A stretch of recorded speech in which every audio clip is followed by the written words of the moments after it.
नमस्कार, आप देख रहे हैं खबरें हिमाचल की और आपके साथ मैं हूं निशा। तो चलिए बुलेटिन की शुरुआत करते हैं। हिमाचल प्रदेश विधानसभा चुनाव से पहले नेताओं के दल बदल का खेल लगातार जारी है और हिमाचल बीजेपी प्रदेश कार्यालय में सुमन चौधरी ने कांग्रेस का हाथ छोड़ भारतीय जनता पार्टी का दामन थाम लिया है।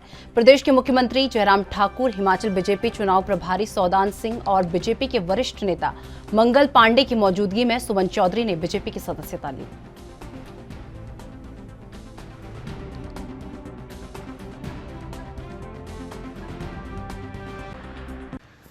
मुझे इस बात की खुशी है कि हिमाचल प्रदेश में बहुत बड़ी संख्या में भारतीय जनता पार्टी की ताकत बढ़ाने के लिए दूसरे दलों से नेता लोग शामिल हो रहे हैं। मैं उनका स्वागत करता हूं और मुझे आज विशेष तौर से इस बात की खुशी है कि कांग्रेस पार्टी की वरिष्ठ नेत्री, जिनका संबंध बल विधानसभा क्षेत्र से है, जो टिकट के लिए बहुत प्रबल उम्मीदवार वहां पर थी, सुमन चौधरी जी, वो भारतीय जनता पार्टी में आज हमारे साथ शामिल हुई और निश्चित रूप से इनके भारतीय जनता पार्टी में शामिल होने से हमारी पार्टी को ताकत मिली है और इनके सहयोग से हम बल विधानसभा क्षेत्र में आने वाले समय में एक कार्यक्रम का आयोजन करके इनके सभी समर्थकों को भी पार्टी में शामिल करने का आयोजन कर रहे हैं। और मैं एक बार सुमन चौधरी जी का पार्टी में आने के लिए हार्दिक स्वागत करता हूं और इनको शुभकामनाएं देता हूं और हम एक संगठन में, एक परिवार में जुड़ करके पार्टी को मजबूत करने के लिए, नरेंद्र मोदी जी को ताकत देने के लिए मिल करके। और मैंने संगठन में बहुत अधिक कार्य किया है और कंटिन्यू लोगों के बीच में जाती रही हूँ और उनकी जो भी मुश्किलात रहती है मैं उनके साथ हमेशा रहती हूँ।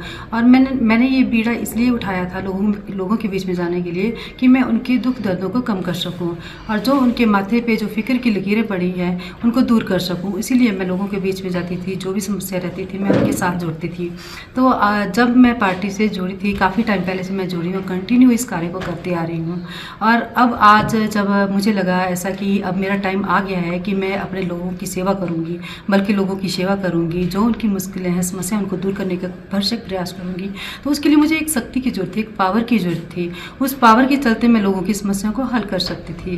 परंतु इन द लास्ट मौके पर मुझे पता चला कि मेरा टिकट काट दिया गया है, जो कि मुझे बहुत ही बुरा भी लगा, क्योंकि मैंने जो वादे लोगों से किए थे, 10 सालों से कंटिन्यू चली हुई और लोगों से वादे भी किए हैं कि मैं ये करूँगी आपके लिए, अगर मुझे मौका मिलता तो मैं ये ऐसा करूँगी, परंतु ऐसा कुछ भी नहीं हुआ। और इन द लास्ट में मुझे ऐसा लगा कि मुझे अपनी पार्टी से थोड़ा सा विश्वास नहीं रहा और जैसे जैसे मैं इन लोगों ने मुझे बोला था कि आपको टिकट दिया जाएगा, हम आपकी पैरवी करेंगे, ये करेंगे, वो करेंगे, वो कुछ भी नहीं हुआ। मुझे इनके ऊपर विश्वास नहीं रहा और उस वजह से, और कुछ मेरी जो बहनें थी उनके दुख दर्द को समझते हुए उन्होंने मुझे बोला कि मैडम, हमारे कुछ मेरी बीजेपी में भी फ्रेंड्स थी, तो उन्होंने भी ये बोला कि हम जो बात करते हैं आपके लिए, तो उन्होंने पहुंचाते पहुंचाते बात जो है सीएम तक, जो हमारे सीएम आदरणीय श्री जयराम ठाकुर जी, इन तक पहुंचाई कि हमारी एक बहन ऐसी भी है जो बल में बहुत ज़्यादा कार्य कर रही है, इस वक्त सुमन चौधरी उनका नाम है। तो इनके जहन में ये बात आई, तो इनसे जब मैं मिली और इन्होंने भी मुझे आदर दिया, तो इसी बात को हिमाचल प्रदेश में विधानसभा चुनाव का बिगुल बज चुका है और उम्मीदवारों के ने नामांकन भरना शुरू कर दिया है। शुक्रवार को शिमला ग्रामीण विधानसभा से कांग्रेस उम्मीदवार विक्रमादित्य सिंह ढोल नगाड़ों के साथ नामांकन भरने के लिए उपायुक्त कार्यालय पहुंचे, जहां उन्होंने ग्रामीण एसडीएम के समक्ष अपना नामांकन भरा। इससे पहले विधानसभा से लेकर डीसी ऑफिस तक रैली का आयोजन किया गया, जिसमें ग्रामीण विधानसभा के हजारों लोग शामिल हुए।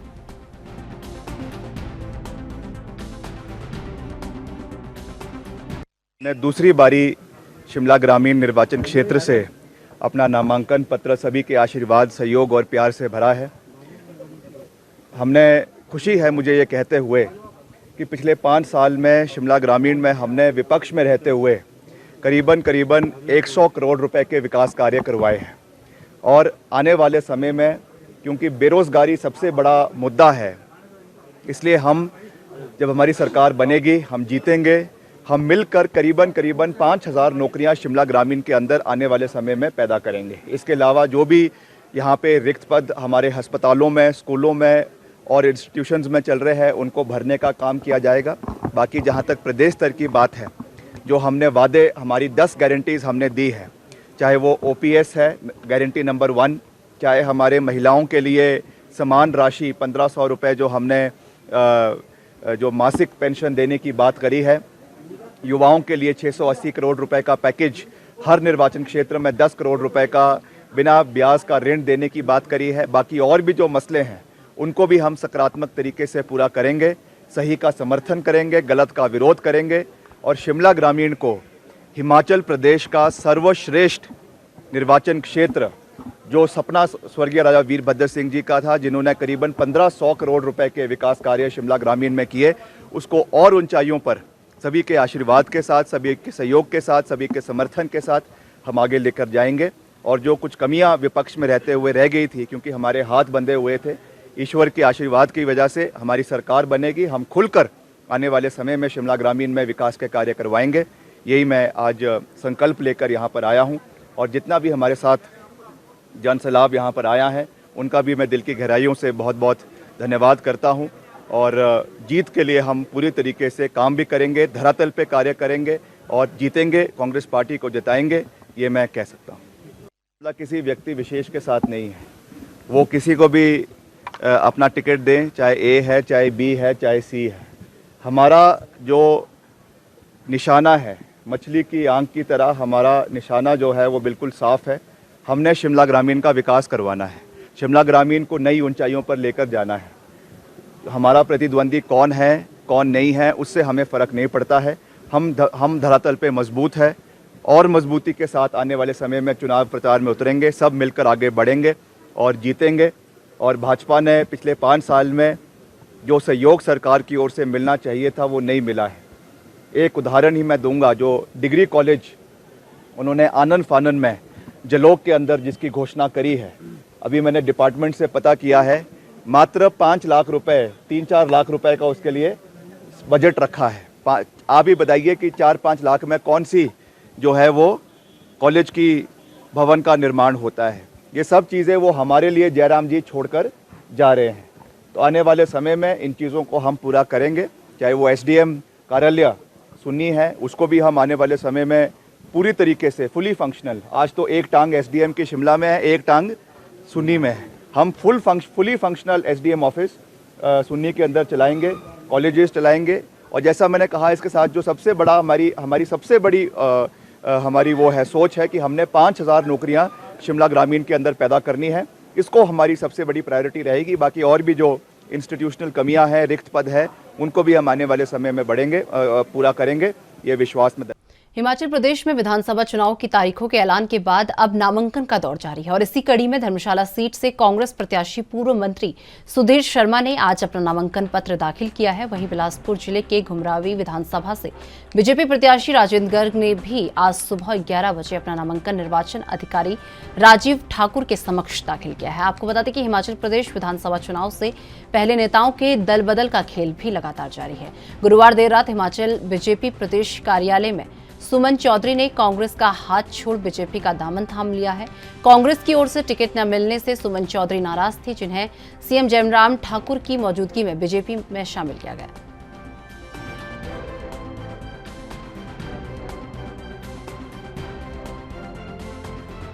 कार्यकर्ताओं में भारी उत्साह है, बदलाव का माहौल है और आज दाड़ी में भी कार्यकर्ताओं के साथ में मिलकर के उनके सहयोग और समर्थन का आह्वान करके यहाँ पर आज नामांकन किया है। मेरे साथ धर्मशाला के सबसे सीनियर कांग्रेस के पदाधिकारी कार्यकर्ता रहे जगदीश प्रधान जी, जिन्होंने मेरा नाम स्पॉन्सर किया है। 99 वर्ष की इनकी आयु है।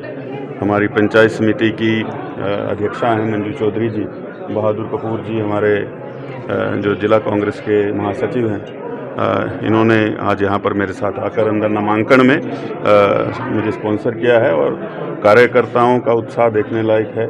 सब लोग प्रदेश में बदलाव चाहते हैं। पिछला जो 5 वर्ष का कार्यकाल रहा है भारतीय जनता पार्टी की सरकार का, उस कार्यकाल को देखते हुए मुझे लगता है कि कांग्रेस पार्टी 50 से ऊपर सीटें लेकर के प्रदेश के अंदर पूर्ण बहुमत से सरकार का गठन करेगी। सरकार लोग आपको वोट क्यों दें? देखिए, जो पिछले 5 वर्ष रहे हैं सरकार की ढीली प्रशासनिक पकड़ के चलते प्रदेश जो है वो आगे जाने के बजाय पीछे की ओर गया है। आप देखेंगे कि जो बेरोजगार युवा है उनके जो पेपर लीक के मामले आए और एक नहीं कई मामले आए हैं, उसके अलावा जो है वो ओपीएस का मसला है, कर्मचारियों के ऊपर लाठीचार्ज उत्पीड़न उनका हुआ है और प्रदेश हमारा जो है वो निरंतर कर्ज के भार में वर्तमान सरकार के कार्यकाल में। भारतीय जनता पार्टी के शीर्ष नेतृत्व में मेरे ऊपर जो विश्वास व्यक्त किया और हमारे विधानसभा चुनाव क्षेत्र से लगातार मुझे पार्टी का टिकट दिया है और उसी तारतम्य में आज मैंने अपना नामांकन यहाँ भरा और इसके बाद जो है मैं अब अपने चुनाव प्रचार अभियान के ऊपर निकला हूँ और अभी नामांकन करने के बाद हम एक स्थानीय शहर में एक भारी जनसमूह को संबोधित के बीच में जाती थी, जो भी समस्या रहती थी मैं उनके साथ जुड़ती थी। तो जब मैं पार्टी से जुड़ी थी, काफ़ी टाइम पहले से मैं जुड़ी हूँ, कंटिन्यू इस कार्य को करती आ रही हूँ और अब आज जब मुझे लगा ऐसा कि अब मेरा टाइम आ गया है कि मैं अपने लोगों की सेवा करूँगी, बल्कि लोगों की सेवा करूँगी, जो उनकी मुश्किलें हैं, समस्या उनको दूर करने का भरसक प्रयास करूँगी। तो उसके लिए मुझे एक शक्ति की जरूरत थी, एक पावर की जरूरत थी। उस पावर के चलते मैं लोगों की समस्याओं को हल कर सकती थी, परंतु इन द लास्ट मौके पर मुझे पता चला कि मेरा टिकट काट दिया गया है, जो कि मुझे बहुत ही बुरा भी लगा, क्योंकि मैंने जो वादे लोगों से किए थे, 10 सालों से कंटिन्यू चली हुई हूँ और लोगों से वादे भी किए हैं कि मैं ये करूँगी आपके लिए, अगर मुझे मौका मिलता तो मैं ऐसा करूँगी, परंतु ऐसा कुछ भी नहीं हुआ।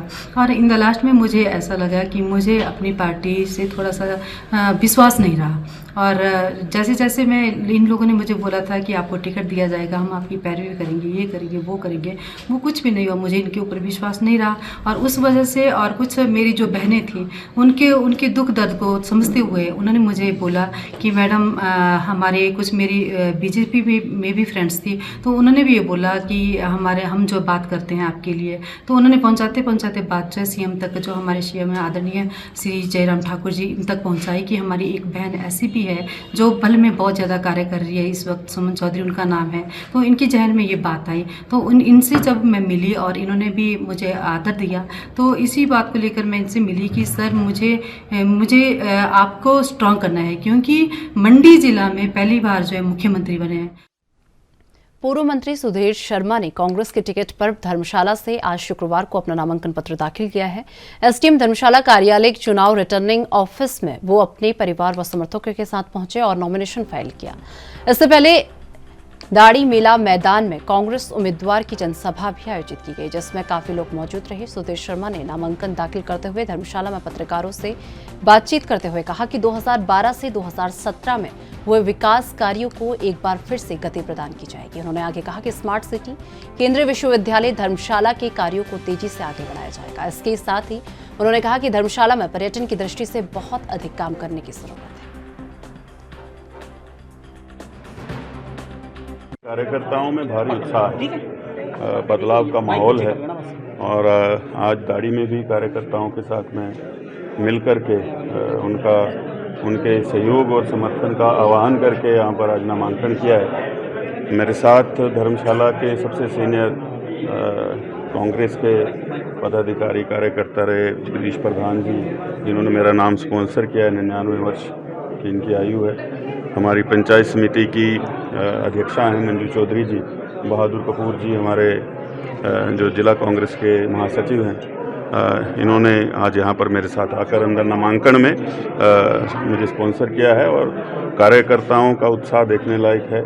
सब लोग प्रदेश में बदलाव चाहते हैं। पिछला जो 5 वर्ष का कार्यकाल रहा है भारतीय जनता पार्टी की सरकार का, उस कार्यकाल को देखते हुए मुझे लगता है कि कांग्रेस पार्टी 50 से ऊपर सीटें लेकर के प्रदेश के अंदर पूर्ण बहुमत से सरकार का गठन करेगी।